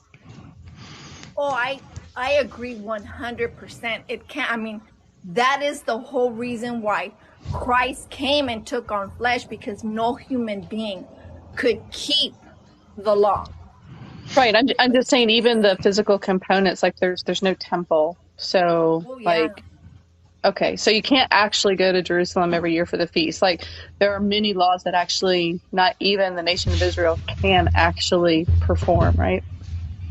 I mean, you are correct. And Christ himself said, I mean, his body is the temple. And if law keepers cannot understand that the temple is no longer physical, but it's spiritual, it's sad.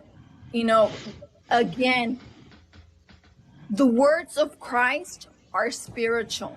And unfortunately, people that are still spiritually blinded, they cannot see that we no longer need a physical temple. We are the temple. We are the body.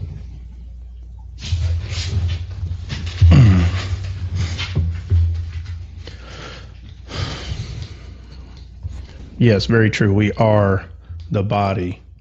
Let me see. There's probably a couple other things that I can say. This is actually pretty cool too, and it's still relevant on the topic or discussion. Whenever Joshua enters the Promised Land, there were 5 kings that hid themselves in a cave, and it's so funny. But they hide themselves in a cave. Now remember, the characteristic of Satan is to hide. That's why Adam and Eve hid themselves. That's why after Elijah defeated 450 prophets of Baal, he went and hid in a cave. There's this characteristic that is so natural for quote unquote the devil to do, which is a complete opposite that of God, right? God says you're a light and you need to go on top of a hill and shine. But yet the devil makes you believe that you need to go hide. And so the characteristics of these kings to go hide in a cave makes it very clear what they're representing, right? Because they're actually spiritually, these are, we'll just say demons. I'm only saying that just so you can get a visual, okay? So you put your red pen down, calm down. But just picture demons being in a place that they're not supposed to be. And when they hear that the Savior comes, they go hide in a cave. And so they seal up the cave.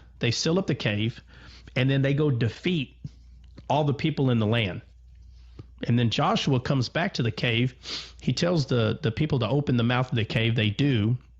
He takes the 5 kings and he puts their foot on their necks. And he tells the men that are around him, he says, look, he says, this is how your enemies are going to be, pretty much. And it says that Joshua slew the king. So here we are again, just a coincidence that the Savior is the one that slew these quote unquote kings. Not anybody else. It was Joshua himself slew them. And then it says they hung them, all of them, on trees. Every one of them. And so if you cannot picture that Christ unalived these kings, right? The ones that were keeping everybody in bondage, right? Under a type of slave master, if you will. If you can't see the depiction here, man, I don't understand how you cannot. But it's not a coincidence that they took the man down at a certain time, just like they did Jesus. But in Jesus's body, that's where these kings were spiritually defeated. All 5 of these kings, which is the number of grace. It was grace that defeated these kings. And then they took them down off the tree and put them in the cave and closed the mouth of the cave. And it says where they are till this day. When you see how Jesus writes the Bible, a huge amount of it is in a very present time. It's very weird the way it's written when it says, and this is, and it says, and here they lay till this day. And it's very true because it's speaking in the eyes of eternity. That's the way God views things, in the eyes of eternity.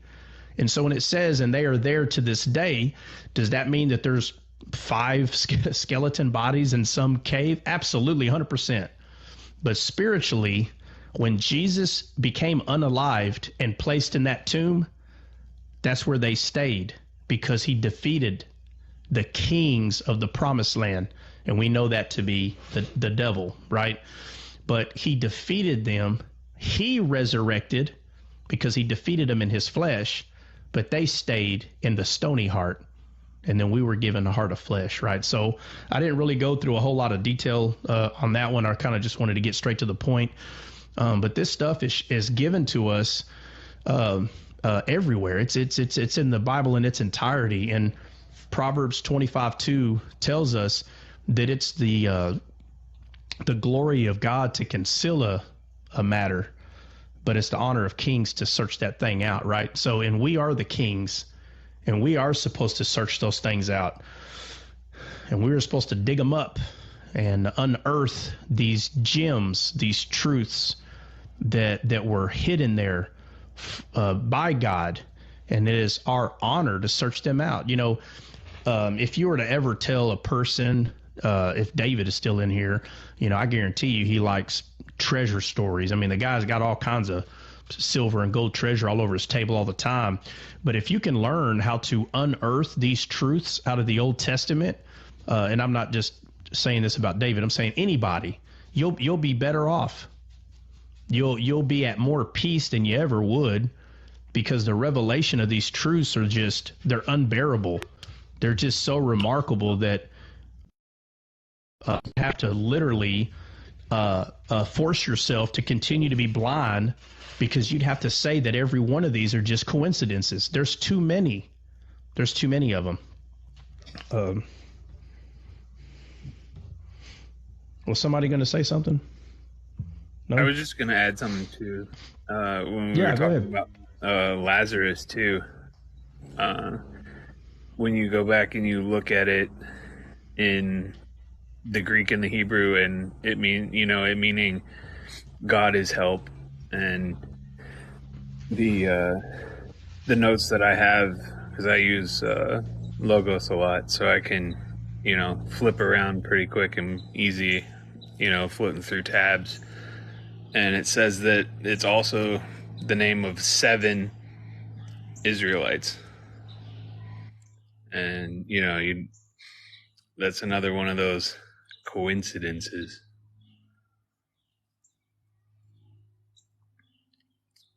That I think is really, important to see too, because there's no way that 7 being the number, of perfection and completion, that God is help is, 7 people.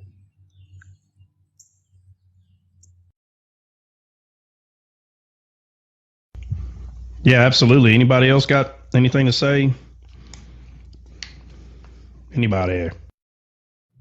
No, I just want to say that today I was able to sit down and take some notes, and I feel so great about everything that I've learned today. So I just want to say thank you for taking the time. I was gonna say, Renee, did you ever finish talking about mountains? I know when I was hosting at one point, you were talking about mountains. I don't know if you ever got through with that. Just a question, I guess. I think she did, Dre. Did she? I think we started it, but we never Yeah. finished it. Yeah, I don't think we finished it. Oh, we didn't finish it? I thought she did. No, I think she did like the intro. Yeah, we just got started. And then she disappeared. Aaron, what's up, dude? She did now. What is up? I don't really have anything to add. Actually, I hit the request thing while I was tapping, but just I want to say this, and we've talked about it before, but I saw 3 large rooms this weekend. Heck of a coincidence, but they're teaching that our hearts as believers, our hearts are deceitfully wicked.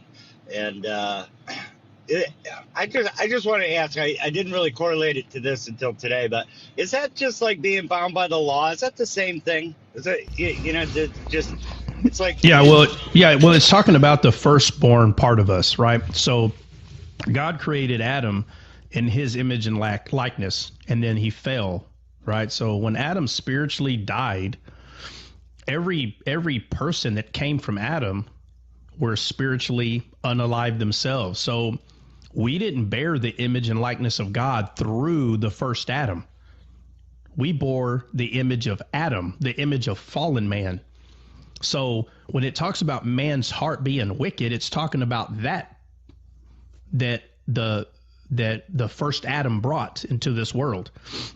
So there's two hearts. There's man's heart and there's God's heart. So when it says that man's heart is wicked, it's not saying God's heart is wicked.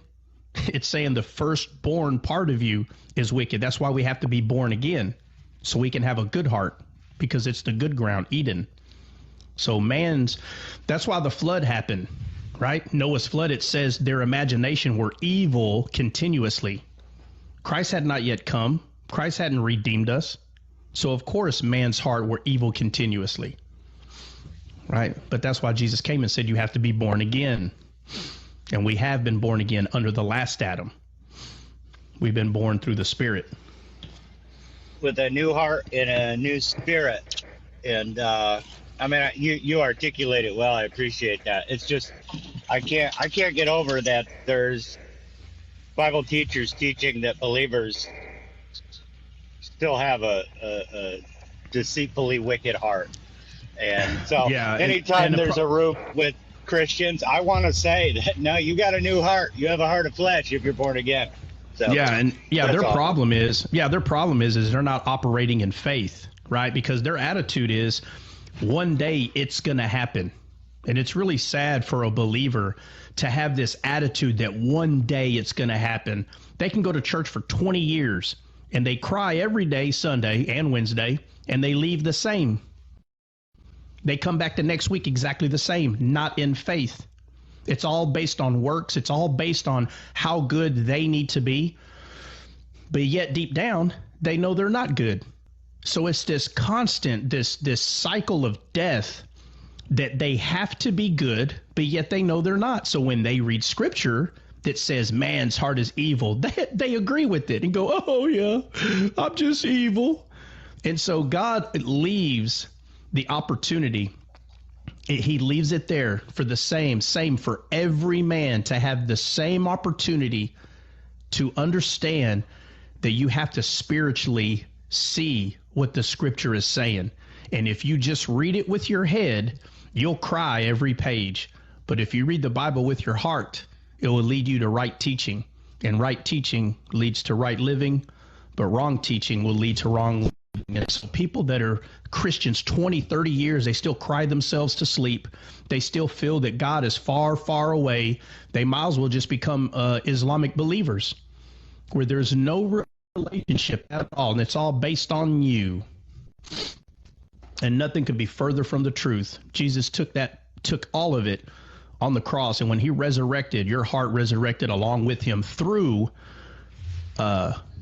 believing what he did, right? We've been saved by grace through faith, and Jesus is faith, but that's another day. But we got a few minutes left. Is somebody y'all got something to say? Go ahead and say it. Benny, what's up, man? Hey, my last words, man. I just want to say, who told you were naked? That's right. I just can't get over it. Who told you were naked? And what did Jesus say in the wilderness when he was offered bread? He said, "Man shall not live by bread alone, but by every word that proceeds from the mouth of God." And then what did he tell Peter? Feed my sheep. He didn't say go out there and open up a buffet line. He said feed my sheep with the word. So with the word. Who told you were naked? Man, just believing, brother. Yeah. And nakedness is shame. Nakedness is shame and sin. This is what y'all need to understand. Nakedness is shame and sin. And he literally said to Adam, "Who told you were sinful?" That's what he's telling them. You were sinful. They believed it. They believed the lie. And you are what you believe. Nothing has changed. It's true today. You're either saved because you believe it, or you're not saved because you don't. It's very simple. That's why God said, "I set before you life and death." And then he gives you the answer. He says, choose life. And Jesus said, "I am the life, the tree of life." And we are to eat from him. It's always been like that from the beginning. Oh yeah, one other thing that I know to be true now. that burning bush, we know that it is the tree of life. I looked up that word in the Hebrew and it's pricks. I got the word pricks or prick. And when you go to when Jesus had or Paul had the encounter, or Saul had the encounter with Jesus, he said, "Why you kick against the pricks?" And he was talking about himself. Why are you persecuting me or going against me? And that the word bush, when I looked up the word bush in the Hebrew, it was prick for the burning bush. So I was like, wow. So Yeah. now I see that to be true as well. Yeah, well, I mean, those things can come off, still to people confusing, right? Because Hebrew and Greek are two different things. But what's weird about it is the way it just correlates. It just makes you think, like why would that be that way? But that's just one way to see it.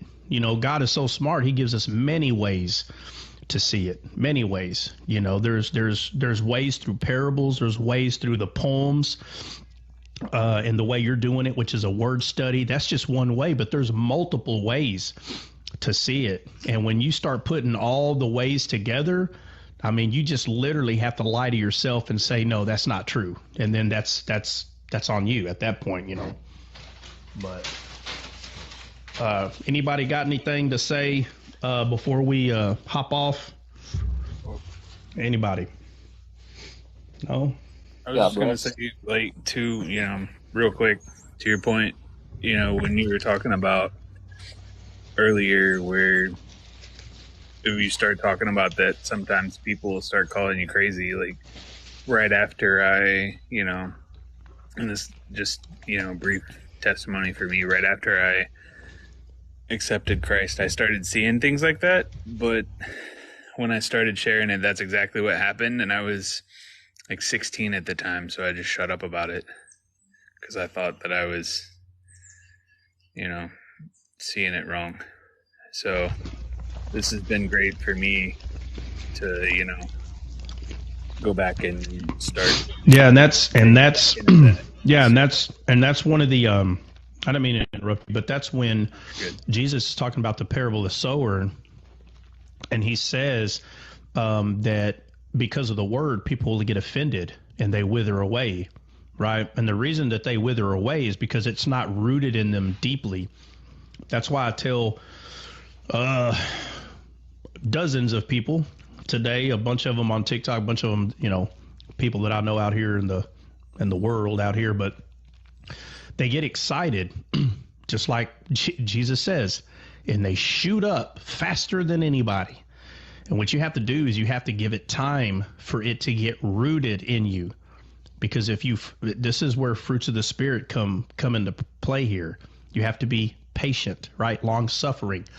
You have to be patient, and you have to wait for the truth of anything that is spiritually true. You have to wait for it to get rooted. If you talk about it too soon, as soon as someone mocks you or points the finger, you'll get offended. And so because the word offended you, you'll be quiet, right? So we have to become mature in the truth. And there may be 10 or 15 truths that's being planted in you, but get one of them rooted. Get one of them rooted, like truly to the point where you can talk about it forward, backward, up, down, left, right, and then just at least talk about that, and then get the other ones rooted. Because if you talk about it too soon, you'll, just like Jesus said, because of the offense, you'll wither away. You'll back away from it, so yeah, 100%. Yeah, I was 16 at the time, and, all of my friends and people around me, and even the pastor of the church at the time was like, that's not what that says, and that's not what that means, and that's not what that is. Yeah. And so I just kind of shut up about it. Yeah, absolutely. What's up, Bill? You got something to say before we bounce? Yeah. God bless everybody. Benny mentioned that nakedness, and I remember the study you brought with Noah and his son. Instead of covering his nakedness, he went and he told his brothers, and his brothers came in backwards and covered his nakedness, symbolizing that, showing that we're supposed to cover our brothers who are in sin, because nakedness is sin, right? It's showing the sin. That's why Adam hid, because of the sinful nature, and that's who, when he said, "Who told him?" So it's a teaching that you brought up. If I'm correct, let me know. If not, then correct me. But we're supposed to not point out the uh, the sins of our brothers and sisters. We're supposed to cover them with love and show them, or cover them and protect them, not to point them Yeah, out. well, I mean, okay, yeah. So that one's a little lengthy, but I will say this. The fact that they're walking in. Okay, so Noah's naked, right? And so people say, oh, well, the son went in there and had sexual relations with Noah. Listen, it'd probably be best for you to become descaled at least a little bit before you try to figure out what exactly took place. Again, if you're not familiar with the Bible, you're just going to pick and choose whatever it sounds right. Listen, nakedness is shame and sin. That's what nakedness is in the Bible. So one son came out and told, it was like a gossip, if you will. But see, the other two brothers knew better. So when it talks about them walking backwards to cover him, was he physically naked? Absolutely. That's why they walked in backwards. Okay. But when you pay attention to it, spiritually, what's happening is there is a rug or garment or a covering that they're bringing between the two to cover the nakedness. And that's what you're supposed to do with believers. You're not supposed to focus on what your physical eyes see. You're supposed to focus on the heart of the person. And so the shadow here is that there's two that are testifying of a truth, just like Joshua and Caleb when they said we can take the land at once. And matter of fact, it was them two that came out of the land of Canaan, regardless if it words it that way or not. They were the two that believed. So obviously they're the two that brought the fruit from the land. And it said that the cluster of grapes was so big that they had to use a stave or a staff or a rod or a stick between two men. So it's the new wine coming, right? This is what you see. The new wine coming from the promised land, coming to the people, and it's being carried on a stave or a staff or a rod. It's 100% strongly showing you Christ. It's a depiction of Christ, the rod with the cluster of grapes. And so, you see the same thing. These two men carrying this thing in the midst of them. Jesus is always in the midst. Moses was talking to the tree of life, and it says, and the voice spoke out of the midst. The three young men were in the fiery furnace, and it says, and there was another one in the midst. When the disciples were in one of the rooms in some house, it says the windows and the doors were closed, and he appeared in the midst. He's always in the midst. And so for the two men to come out of the promised land with a cluster of grapes, out of all the fruit, grapes, coincidence again, on a rod carried by two men, the rod of God, the authority of God. And these two men are the only two that said we can take the land. And that's a coincidence too, that they happen to be the ones carrying the grapes out of the promised land. So when you see these two men with a covering between the two, they're covering him, and this is what we're supposed to do as believers today, is to cover each other with the garment of Christ and to focus on the heart of the person, not the outer appearance. But anyway, anybody got anything else to say before we go? It's actually past 10 now. I'm pretty sure that's your fault. No. All right. Well, Yeah, guys. All right. Well, like always, God bless. We will see y'all in the morning. Are we doing? Aaron was asking about, are we doing a 2 a day? Man, I'm not sure if we are Why don't today you do or not. Why don't you do it every Tuesday? 2 for Tuesday. two for Taco Tuesday. No, it just depends on what else is going on. Wednesday, I'm not going to say for sure, but I'm pretty sure Wednesday will be a good day. I'm not sure about today. So maybe not today, maybe not tomorrow, but Wednesday is looking pretty promising. So, and here pretty soon, Ryan's mom's going to come up, and we're going to talk about how she used to be a nun for several years, and so yeah, she was a Carmelite nun for 13 years. Yeah, so that'll be interesting. We're gonna go down that on that path. But anyway, God bless, guys. We'll see y'all in the morning. All right, God bless. Take care. God bless.